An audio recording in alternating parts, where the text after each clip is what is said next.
అందుకనే బానిస తాను పడే వేదనకి, వివక్షతకి, తన మీద జరుగుతున్న దాడిని సవాల్గా తీసుకోవడం.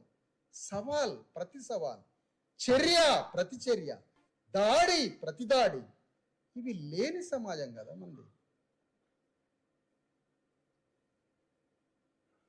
వెళ్ళిపోయారు ఎక్కడోళ్ళు అక్కడ. 7-8 ఏళ్ల క్రితం కనపడ్డ వాళ్ళందరూ స్థిరపడ్డారు ఎక్కడోళ్ళు అక్కడ. ఒక ఎమోషన్ టైం యూనివర్సిటీలో, ఒక ఎమోషనల్ కెరీర్ కోసం బ్రతకడానికి యూనివర్సిటీకి వచ్చి ఆ వచ్చిన విద్యార్థి ఒక ఎమోషనల్కి గురై ఆ ఎమోషన్ నుంచి ఒక ప్రోగ్రామ్ ఇక్కడ అటెండ్ చేసిపోవడం. కానీ అంబేద్కర్ మిషన్ ఏది?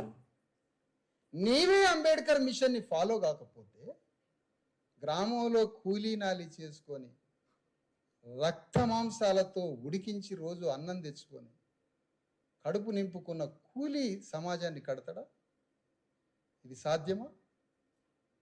మనం కట్టాలి సిస్టాన్ని.